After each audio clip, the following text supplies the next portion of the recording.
Welcome to New Life. Thank you guys for making it out. I know, did anybody have a really treacherous drive to get here and you were like white knuckling it? Well, thank you very much for being here. I appreciate it.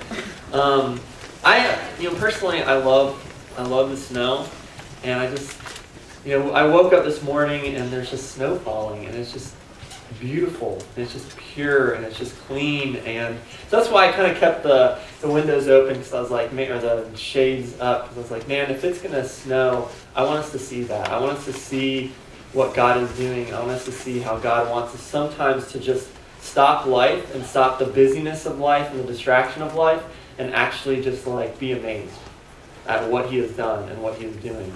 So if you don't know me, my name is Andy, and I'm one of the pastors here at New Life, and I kind of have a secret to tell you. Can everybody keep a secret in here? Are you guys pretty good? Is there some people in here that you just cannot keep?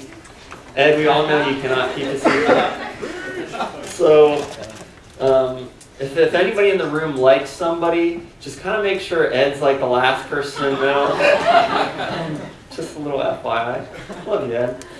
But anyways, I have a secret, and the secret is I'm getting old. I may not look like it. I may look pretty, dashing and youthful, but I'm getting pretty old. In a couple days, it's going to be my half birthday, my 29 and a half birthday. There's no obstacles now. I'm going downhill towards the big 3-0, and I'm beginning to feel it. Last year, I'm 10 years, I'm a whole decade removed from graduating high school. Like, I know some of you, it was like 8 months ago, that I was like, oh, I'm going to prom, and there's this guy, and, like just a couple years ago, you were in band, or you were like a star athlete, or you're like studying for your SATs or ACTs or whatever T's you were studying, but you were just like excited about college. That was over 10 years ago for me. Like my class reunion, which never happened, like came and went. And for me, high school sucked. I don't know if anybody else had the same experience, but high school just was not good. In high school, I wanted three things. I wanted popularity, I wanted to make the basketball team, and I wanted a relationship. I wanted a girl. And did anybody have like an arch enemy in high school? Caleb, we all know your arch enemy. You showed your cards. I'm not going to go and show his picture up here, but so a few of you had like an arch enemy. I mean, a person who they got everything that you wanted, or they kind of like opposed. They were like that person that like opposed you. They kept you from getting what you wanted, or they were just like a bully, and they were just like a jerk. Like, I don't know about you guys, but I had an arch enemy. His name was Steven. And this guy was loud, he was obnoxious, he's belligerent, he would make fun of people. But he was just so popular, and I don't understand why. Maybe because he could dance, maybe because he could jump. I don't get it, but people really liked him. And kind of how our school worked is that if you were popular because you made the basketball team, and then you got girls, so that's kind of like, you kind of see the whole circle there of what I was going for. But basically, he was good at basketball. He was really athletic, and he could jump. And I'm not athletic. I'm not the greatest athlete in the world. I can't jump real high. I'm white. What can I say? I'm not like a star athlete. I'm decent, but I can really hustle. If anybody has ever played basketball with me, like I will box you out beyond the 3-point line. I'll drop bows. I'll be sliding on the floor. Like that's just who I am. I outwork and I out hustle. And so we had these training camps before our tryouts, and I just wanted to mark Steven because we were kind of same position. And he gets the ball and he's looking down. He's like, I'm just gonna own you. You think you can guard me? He's like talking smack.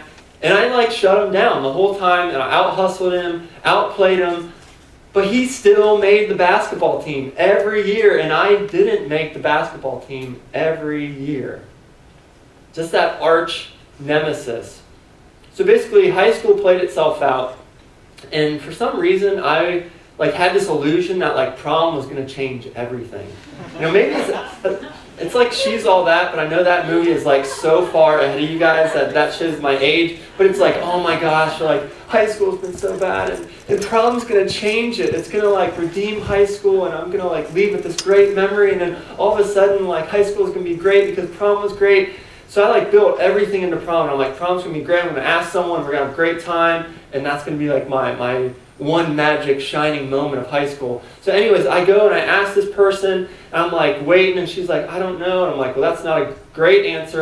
That's probably not a good answer, but I'm still just going to hold out because it's going to happen. And she's like, she doesn't say anything for like 2 weeks, and I'm like, all right, this is not getting good. I go off to spring break down to Florida, and I meet someone else from another high school, kind of our district rival high school.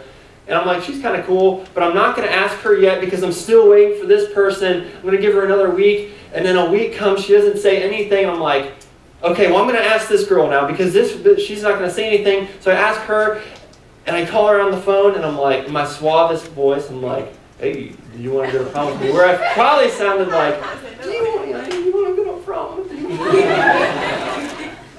And she's like, oh, I would really love to. But a couple minutes ago, I just got off the phone with Steven, and he asked me to go. And I was like, no, my name is Steven. I hate you, Steven. What is the deal here? You're ruining my life. Point being in all that is that yes, Steven, cursive. The point being is that I believe that we all have enemies. You might not have had an arch enemy or a nemesis in high school, but we all have enemies. We all have enemies. Everybody in this room has an enemy. And basically a definition of an enemy is someone who opposes you, or someone who threatens you.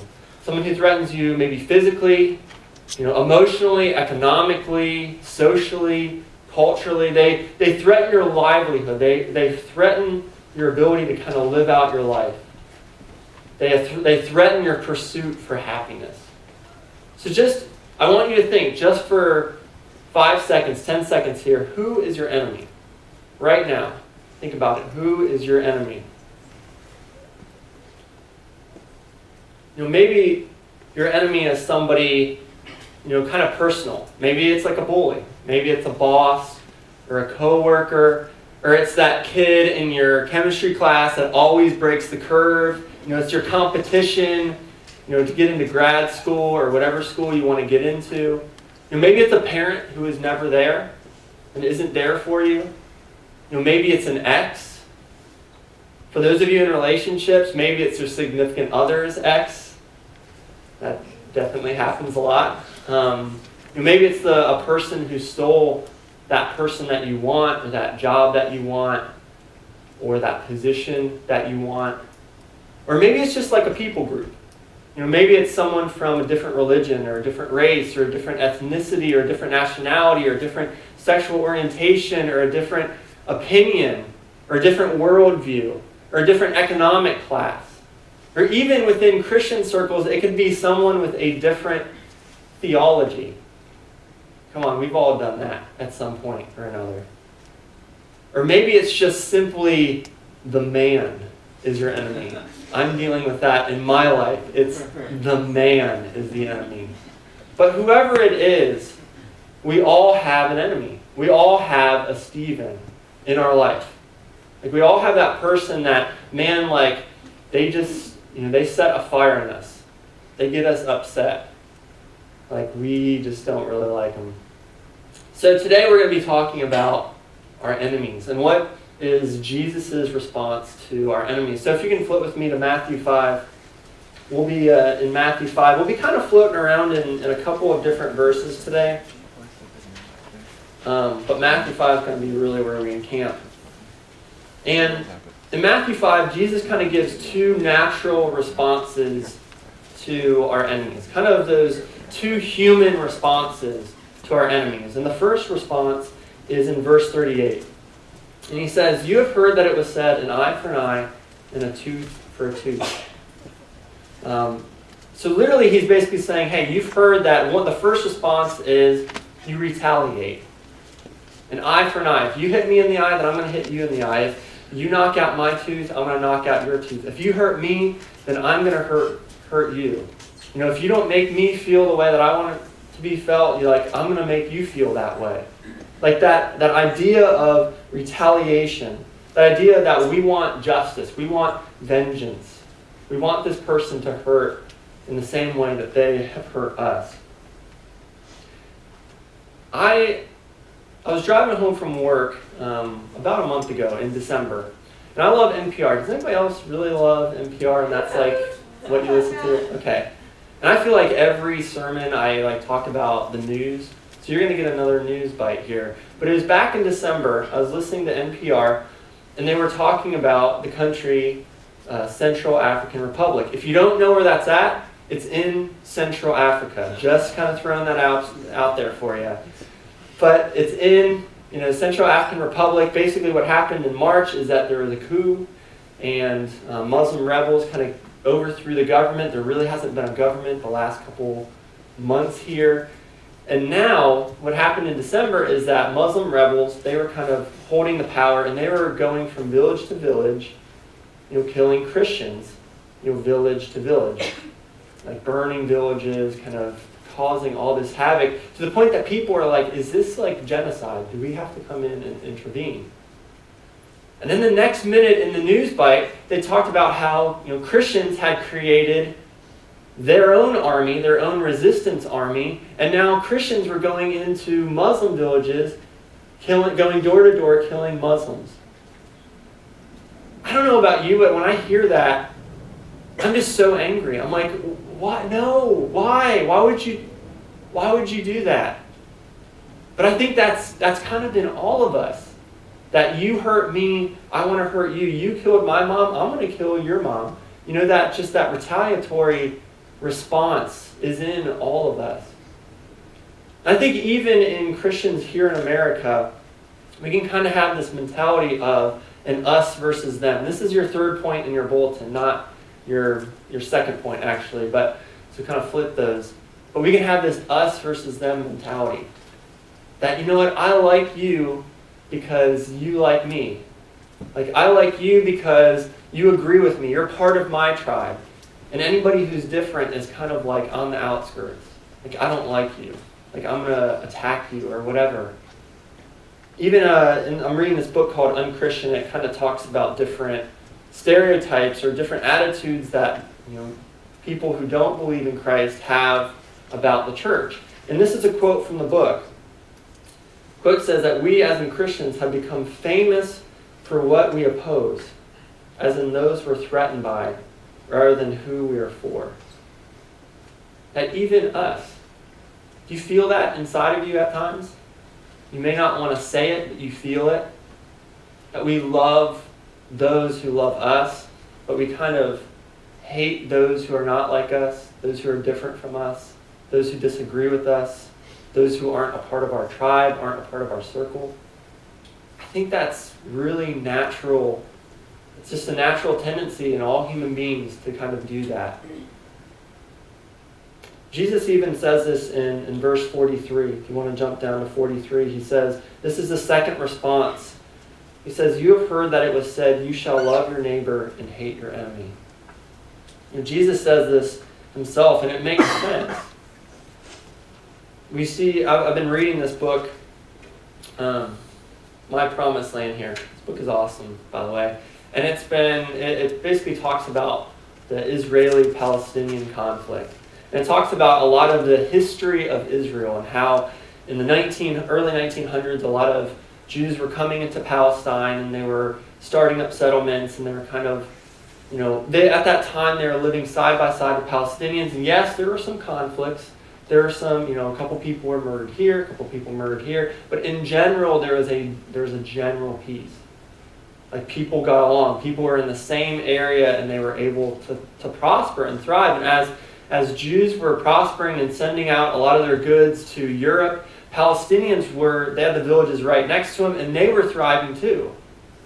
So there's this mutual thriving going on between these two people groups. But then something happened. 1948 happened, where you had the UN and they partitioned the land, and there was like a Jewish land, an Israeli land, and an Israeli state, and then a Palestinian land.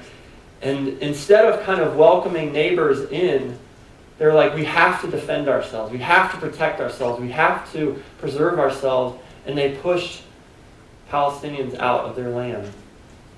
Like Palestinians in their houses, they pushed them out of their houses, bulldozed their houses, pushed them outside of the borders, even going into villages and killing people and massacring people within those villages.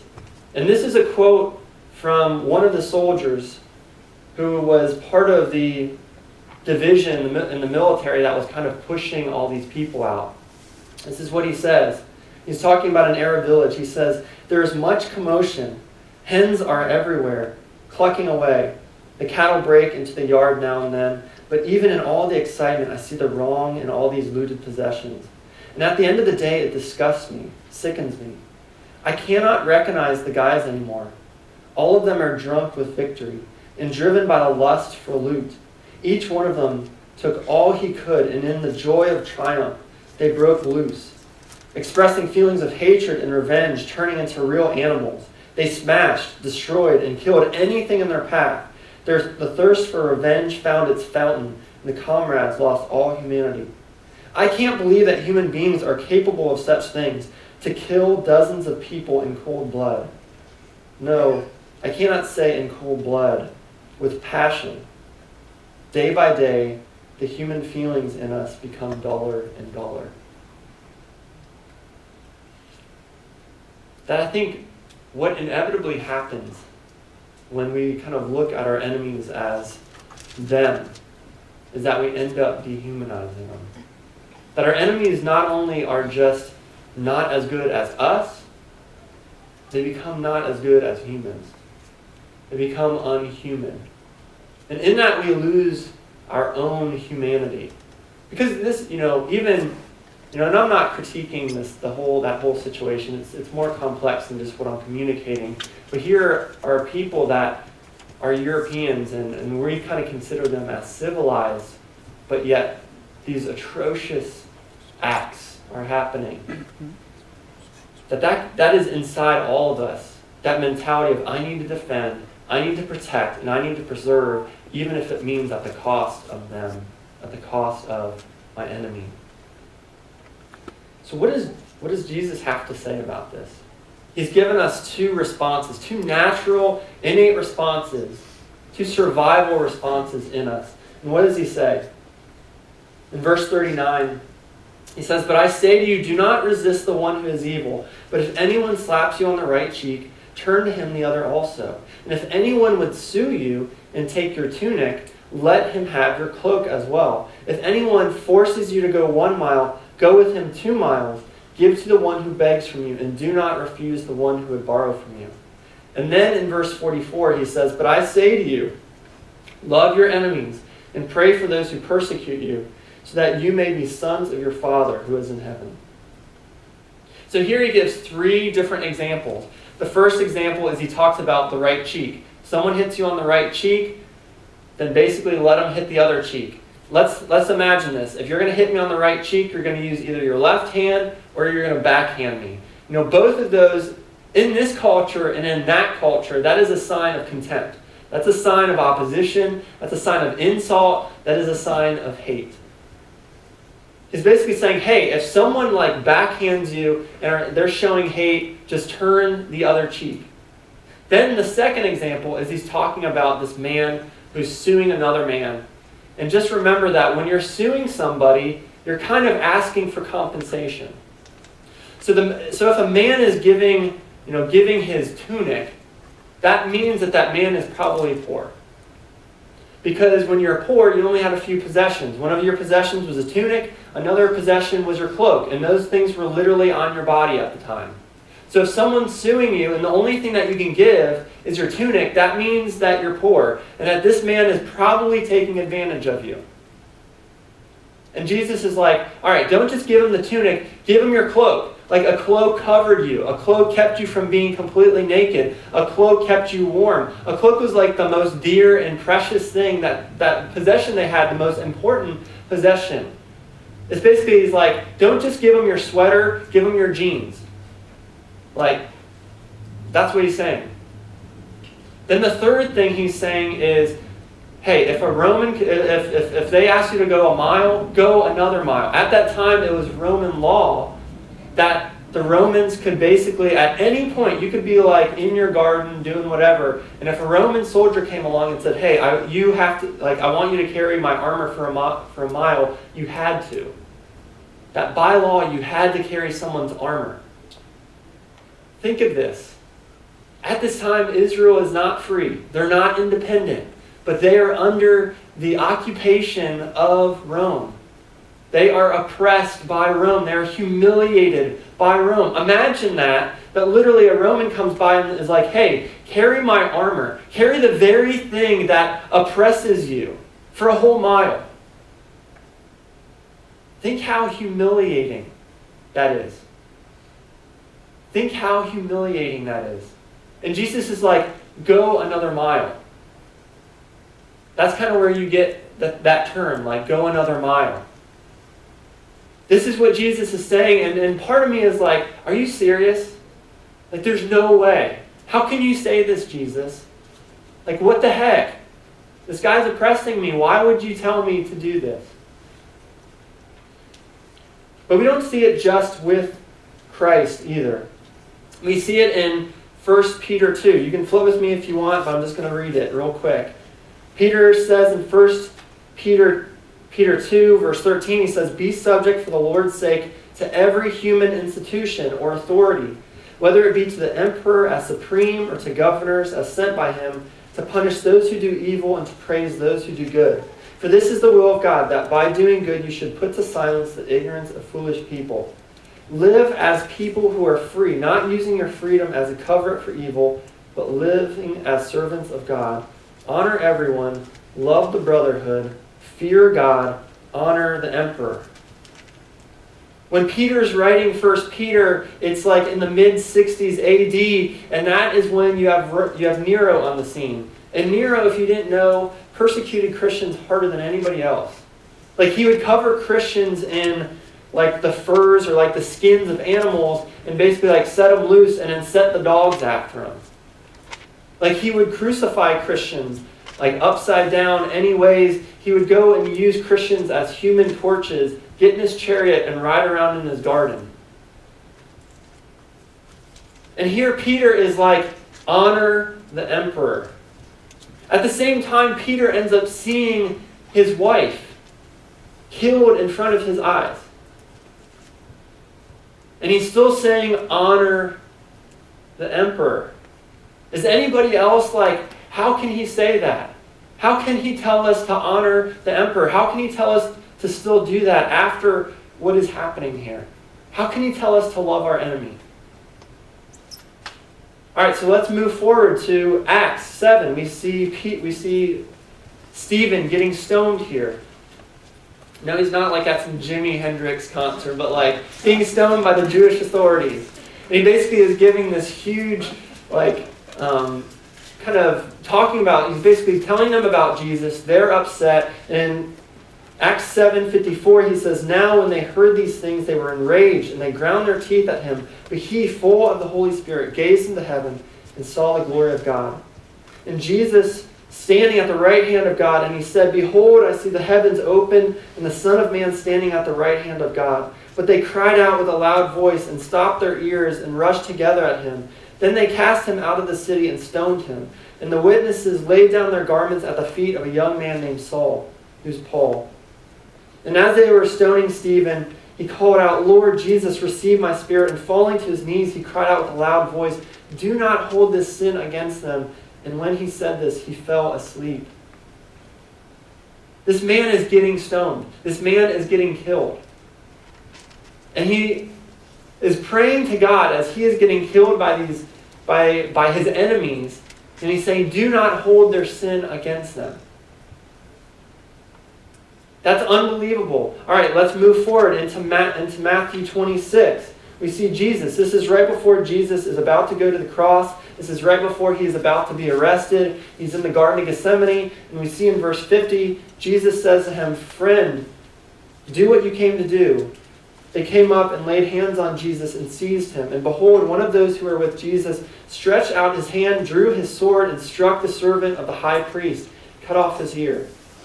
And Jesus said to him, "Put your sword back in its place, for all who take the sword will perish by the sword. Do you think that I cannot appeal to my Father, and he will at once send me more than 12 legions of angels? But how then should the scriptures be fulfilled, that it must be so?" At that hour Jesus said to the crowds, "Have you come out as against a robber, with swords and clubs to capture me? Day after day I sat in the temple teaching, and you did not seize me. But all this has taken place that the scriptures of the prophets might be fulfilled." That all the disciples left him. Then all the disciples left him and fled. Jesus is getting arrested. He's betrayed by his friend. He is the rightful king, and he has every right. He's basically like, hey, I could call down legions of angels right now. But he stands down, lets himself be arrested. We move further into the story, and we see him literally on the cross.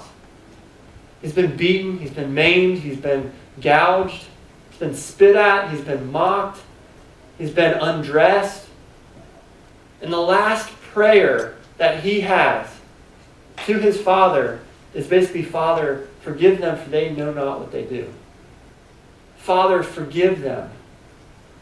Forgive my persecutors. Forgive the Jews. Forgive the Romans. Forgive my betrayer. Forgive my disciples. Forgive us. Forgive us. Forgive those who persecute me. We are his enemies too. We did this. We were the ones who put him on that cross too. We did this. You and me, all of us. We were the threat. We took away his livelihood. We did. Our sin, our rejection, our hate, our acts of war, our persecution of his kingdom, that is all on us. And you see, Jesus, even in here in Matthew 5, he knows what's going to happen. He knows inevitably what's going to happen, and he's still like, hey, love your enemies. Like, he still loves us. He still turns the other cheek. He still gives away his cloak. He still goes the extra mile. He still prays for those who are persecuting him. He still prays for us, his enemies. Just what a beautiful passage in Romans 5 where it says, while we were still sinners, while we were still enemies, he died for us. It's like, man, it's great. Sometimes, even in that passage, it says sometimes a person will die for someone who's righteous, but it never happens that a person dies for those who aren't. That is what Christ has done for us. That is the cross for us. That we are his enemies. He is up here and he's basically like, I want you to be my friends. Like, what else can I do in order for you to not be my enemy? What else do I have to do to prove it to you that I love you? What else do I have to do? I can't do anything else. I can't lose anything else. I don't have any clothes. I don't have any dignity, and I don't have a life. What else do you want? That is what he is inviting us into. We're no longer enemies, but we're friends. So we have a response in this. If he loved us in this way, then we are to love our enemies in the same way. If he loved us in this way, then we are to love our enemies in the same way. If you want to flip to Romans 12, this is the last flipping around I'm going to do. Romans 12, Paul in verse 14 kind of gives a roadmap of what this looks like, and he says, "Bless those who persecute you. Bless and do not curse them." Then in verse 17 he says, "Repay no one evil for evil, but give thought to do what is honorable in the sight of all. If possible, so far as it depends on you, live peaceably with all. Beloved, never avenge yourselves, but leave it to the wrath of God. For it is written, 'Vengeance is mine, I will repay,' says the Lord. To the contrary, if your enemy is hungry, feed him. If he is thirsty, give him something to drink. For by doing so you will heap burning coals on his head. Do not be overcome by evil, but overcome evil with good." He's saying, bless those who persecute you. Don't curse them. He's saying, repay no evil for evil. He's saying, do not avenge yourself. If your enemy is hungry, give him something to eat. If your enemy is thirsty, give them something to drink. Overcome evil with good. That, we no longer have to take justice into our own hands. But like our love trumps our sense of justice. Our love trumps our sense of justice. And this isn't, a lot of people can read this passage in Matthew 5 and say, well, is Jesus just saying we're meant to be a doormat? Like Christians are just supposed to be doormats. That's not what he's saying. Like what he's actually saying is we're not called to be doormats, but we're called to reject the conventional use of force. We're called to live differently. We're not called to retaliate or hate our enemy, but instead we are called to use a form of passive resistance. A form of, hey, love is going to trump my hate. Love is better than that. The truth is, our hate or our anger controls us. And it has power over us. And we are enslaved to that. Have you ever gotten so angry that you literally, you can't control yourself? You're out of control. I'm trying to remember, it's like I don't know if we were watching a show or a movie just a couple days ago, but it's basically, he's like, I just got so angry, I just lost control. I was like a madman. That hate, that anger has control over us. It has power over us. And basically, the cross frees us from this power. The cross frees us from this hold that hate and anger has over us. But the cross gives us the power not to retaliate. I don't know, for some reason I had this image. I imagine this image, and it's kind of like, you're in front of your executioner. And your executioner kind of lays out all the weapons of execution in front of you. There's like a battle axe, and we're going medieval on them right now. There's a battle axe, there's a sword, there's like a ball and chain, there's like a guillotine, there's it's kind of like Braveheart where there's he pulls out all the tools, and it's like the executioner is pulls out all these things, and our natural response is to fight back, is to spit at his face. We want to pick up the axe and go, we're struggling, we're fighting, we want to get out of there, what the heck? But what the cross does is basically we get to look at our executioner and say, you don't have power over me. You don't threaten me anymore. You don't get to call the shots. You don't have control. You can't harm me anymore. I'm not scared. That is what Christ did to his executioners. Looked at them right in the face and said, I'm not scared. You have no power over me. He looked at death in the face, he looked at sin in the face, and he looked at his enemies in the face and said, you don't have power over me. You don't have control over me. You don't threaten me anymore. I'm actually free. What the cross does for us is that we don't have to fight our own battles anymore. He already fought our battles. He already won our battle. He already fought and won the battle. We don't need to fight our battles anymore. If we continue in the passage in Matthew 5, finishing the passage in verse 45, for the Father makes his sun rise on the evil and on the good, and sends rain on the just and on the unjust. For if you love those who love you, what reward do you have? Do not even the tax collectors do the same? And if you greet only your brothers, what more are you doing than others? Do not even the Gentiles do the same? You therefore must be perfect as your heavenly Father is perfect. Guys, we have a love that stands out. As I've kind of stated before, it's easy to love those who love you. It's easy to love those who agree with you. It's easy to love those who are like you, who are part of your tribe or part of your group. It's really hard to love those who are not like you, who disagree with you, who oppose you. It's really hard to do that. That we literally have to make every effort to do that. But the reality is that we have the power of the Spirit that lives in us.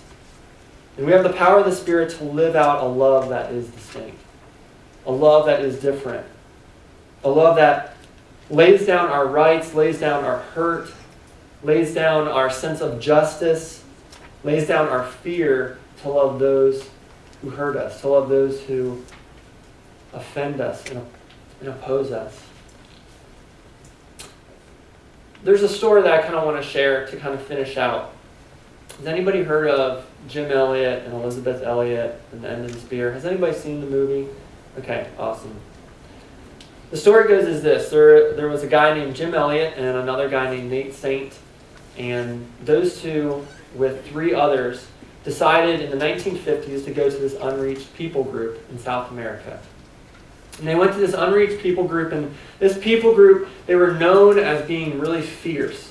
And anybody who connected with this people group basically got killed.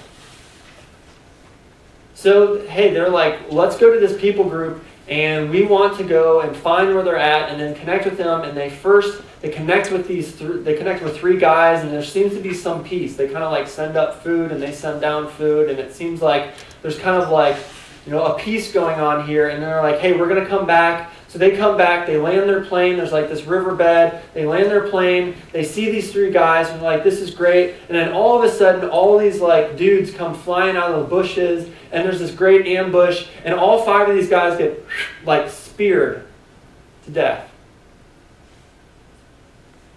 Then back home, there's Elizabeth Elliot, who is Jim Elliot's wife. And she's got a 10-month-old baby. She hears about the news. Then there's also Rebecca Saint, who is Nate Saint's sister. She hears the news.